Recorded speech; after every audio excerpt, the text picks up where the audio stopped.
I just want to say I'm sorry for my actions. I was just trying to get my daughter back from the situation. In Judge Boyd's courtroom, two back-to-back cases show the clear difference between responsibility and repeated violence. First, the judge calls the case of State of Texas versus Adriana Harrison. Both sides confirm they received all reports, but while the state recommends deferred adjudication as part of a previous plea deal, Judge Boyd immediately raises a red flag. Adriana is already on deferred adjudication for continuous family violence, and now she has a new assault case, plus a prior motion to revoke for another violent offense. The judge questions why she should follow a deal that seems to reward dangerous repeat behavior. Adriana's lawyer insists she has completed some programs and is working to improve, and Adriana herself tearfully apologizes, saying she is only trying to get her daughter back and build a stable life. But probation reports show she hasn't finished classes, hasn't paid fees, and has multiple new violations. Judge Boyd decides enough is enough. She refuses the plea deal and resets the motion to revoke for a contested hearing, giving Adriana one last chance to prove her side. Immediately afterward, the tone shifts with State of Texas versus Rolando Valadez. Rolando stands before the judge after pleading to a felony involving alcohol. Despite facing a 9-year prison sentence, the state recommends probation because he has followed every instruction, especially attending daily recovery meetings. He raises his hand, agrees to intensive outpatient treatment, and promises to stay sober. Rolando explains he works hard building Texas highways, a job Judge Boyd jokes never seems to finish. She acknowledges his effort and signs off on the agreement. 9 years suspended, 9 years probation, ignition interlock, strict alcohol restrictions, and regular reporting. Judge Boyd warns him that one bad decision behind the wheel can destroy innocent lives, even his own co-workers on the road. He nods, grateful for the chance Adriana may no longer have. 2023 CR 9045W and 2022 CR 10906W, State of Texas versus Adriana Harrison. Can I have parties announced for the record for the state? Anna Ochoa Nelson. Danny Callahan, defense. And are you Miss Adriana Harrison? Yes, ma'am. Have both parties received the PSI report, state? Yes, Your Honor. Defense? And also the DDRF MIC report, state and defense? Yes. Yes, Your Honor. All right. Are there any objections to the PSI report, state? No. Defense? No, Your Honor. Any objections to the DDRF MIC report, state? No. Defense? No, Your Honor. Any witnesses, state? No, Judge. Defense? Any what? Witnesses? No, Your Honor. May I amplify regarding the PSI? There are 2 programs that she has successfully completed. One is recorded in the PSI child protector, and the other is aggression, anger management, Your Honor. All right. So in regards to this case, the state is recommending deferred adjudication. Apparently we are, Judge. So I don't understand. Just for completeness. No. I mean, why should I go along with the deferred adjudication? And the reason why I'm saying that is because, one, I'm not the person who took this plea, but she's on deferred adjudication for continuous violence against family.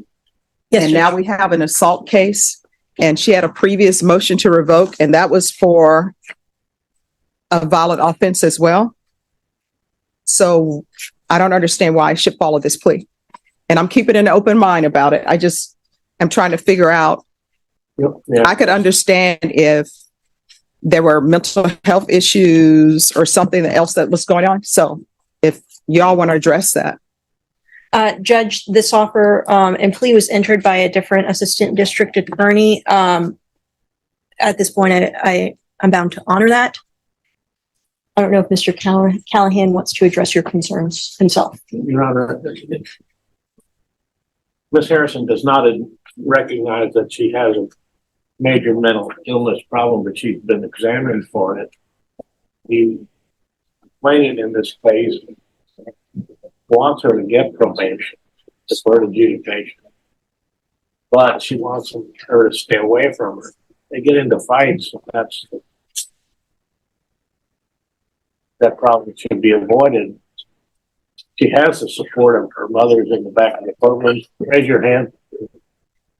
All right. And that's where she would live. She has expressed to me that her method of handling problems is poor, bad. She wants to change it, and her own self-rehabilitative efforts at the two programs indicate that. You can trust her. I asked the court to go along with the case.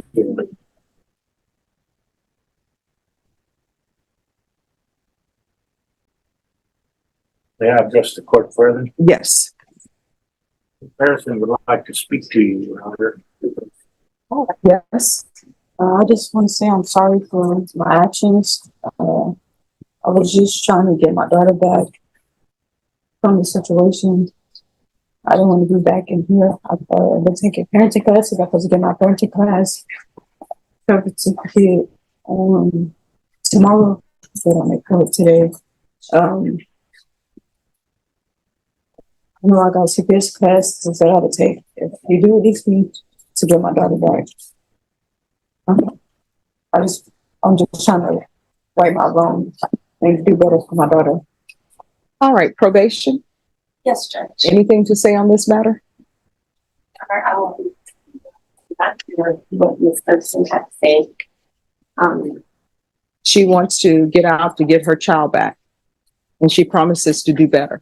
Your Honor, I would say, as the court noted before, this is not the first MTR for a violent offense. And with the 3 new cases, the probation department is recommending revocation. All right. It appears that she has not completed the BIPP class, her parenting class. Oh, just 1 second. And I do not have on here, I would have to look in the system of any UAs that she's completed. I don't see that she's paid anything toward her fees or fines as well. All right. So, Ms. Harrison, you may want to speak to your attorney. I'm not going to follow this plea bargain agreement. It's rare that I don't follow plea bargain agreements, but I'm not going to follow this plea bargain agreement. Now, I understand that probably, and I'm making an assumption, I understand that probably you entered the plea to the deferred and then entered a plea on the motion to revoke, thinking that the court would probably grant your deferred and therefore not revoke you on the other. If that was the assumption you had, if you've made a plea in the motion to revoke, I'll allow her to withdraw that plea and it can be set for a contested hearing. We withdraw, Your Honor.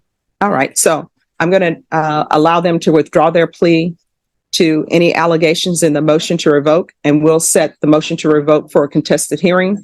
And then whatever you all choose to do on the new case, you're more than welcome to do it. How much time do you need, Mr. Callahan? At the court's convenience, Your Honor. All right. State for a contested hearing. 2 to 3 weeks, Judge. All right, Ms. Ferguson, can you recall this back for a contested hearing?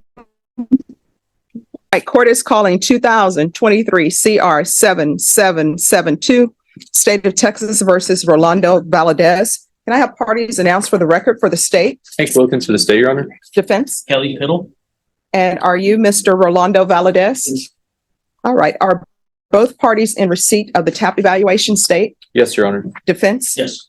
Any objection to the TAP evaluation state? No, Your Honor. Defense? No. All right. According to the plea bargain you entered, punishment is to be assessed at 9 years in the prison. The state is recommending community supervision. Is there anything you wish to say on behalf of your client? No, Judge, we just ask that you follow the recommendation, and Mr. Valdez has not had any violations on his actual interlock. And once the court has ordered him to do the AA daily, he has been doing that, and he's found that to be helpful. So, All right. All right, Mr. Valadez, can you raise your right hand for me, please? Do you solemnly swear or affirm the testimony you give will be the truth and nothing but the truth, so help you God? Yes, ma'am. All right, you can lower your hand. State your name for the record. Yes. state your name for the record. Yeah, Rolling Valadez. no problem. So The TAP evaluation is recommending outpatient treatment. Do you think that would be helpful to you? Yes, ma'am. All right. And are you in agreement to doing the outpatient treatment? Yes, ma'am. And they want it to be intensive. Here's the thing. It's still outpatient treatment. It's just more intensive. The reason why they're asking that of you is because of your alcohol use. And we're in felony court for alcohol use, right? So that means that you're probably a person who cannot drink alcohol at all. Right. Some people can take one drink, they stop, they're done. Other people, they just continue to drink. So I'm going to order, even though you've been doing the sober meetings, which I appreciate, I'm going to order the intensive outpatient treatment. Do you understand? Yes, ma'am. All right. So are you employed? Yes, ma'am. What do you do? I work for Texas Highway and we work for highways, Mhm. do highway streets. Ah, Yes. so you're all a part cleaning streets or repairing? We do the, Builds them. Yeah. What? He builds them. Ah, yeah, we're adding more streets to it, oh, are you building streets or is it the freeways? like the freeways. We're making more lanes. He's been working on 35 for 20 years, Judge. Oh, yeah. You know, there was somebody who told me that they have been working, well, seeing work on the freeway Yes, ma'am. since they were a little boy. That was Judge Carruthers. And he's like, they still working on it. So I don't think they ever finish. I don't know what that is. Why is it in other countries, people will work on a highway, like a highway gets destroyed. And then once the concrete or whatever materials they use have cured, it's like it's done. Why does it take so long here? The weather sometimes, but the material and the process of in and out, Mhm. because the streets gotta be open. So we need a lot of people directing the traffic. Mhm. And it's a lot of mistakes and stuff, accidents. Oh, I don't think you should say So mistakes. it's a lot of- Like, little Yeah. minor things. Oh, wow. Well, Yes. thank you very Yeah, much. well, sure. Kenny. Okay. Well, I hope people will slow down when they see you all working. Yes, ma'am. All right. Then I'm going to follow your agreement. This is what I'm going to do. I'm going to sentence you to 9 years in the prison, suspended and probated for 9 years. We'll do intensive outpatient treatment with probation. If there's an issue with that in your job, because I know your work hours are probably either early in the morning or late at night, just make sure you stay in contact with probation and let them know. If you feel like there's an issue where you're missing work or you can't miss work because they're going to fire you or something, let probation know. If you feel like they're not able to help you, you can always come back to the court or call your attorney and you can come back to the court. You understand? Yes, ma'am. All right. There's to be regular reporting by Zoom or in person. Ignition interlock. That's for the full term. And I just noticed that was outside the agreement, Mr. Petto. Right, Judge. We're asking that it be for half the term and then be evaluated by the court to see how he was doing. All right, I'm going to put it for full term, but I've noted it on the docket sheet that can be evaluated. So after the half term of this, if there are no issues, more likely than not, I'll have it removed. All right. Yes, ma'am. Thank So just come back to the court at half the term. Probation at half the term for ignition interlock. We can see how he's doing. I'm going to order full term for now, but that's open. All right. There's a $500 fine. That will be probated. Proof of employment within 30 days. There's to be no employment as a home health care provider or with minors. Yes, ma'am. All right, so we can go off the record. So you work with highways, so you know a lot of times there's a lot of accidents, Yes, ma'am. and it's because people who are driving while intoxicated. And usually the person who's injured, if there's an accident and somebody's driving intoxicated, it's not the intoxicated driver. It's usually their passenger or somebody else. So you cannot drink or drive. And because you're on probation, even at your own house, because I know the holidays are coming up. I know that there's New Year's, there's Christmas. People always want to drink alcohol maybe, or drink champagne or something. Even at your own house, you are not allowed to drink alcohol while you're on probation. Do you understand? Yes, ma'am. All right. Good luck to you. Thank you. All right. Thank you. If you enjoyed the video, please give it a like, subscribe to our channel, don't forget to press the bell icon, and let us know in the comments how you liked the video.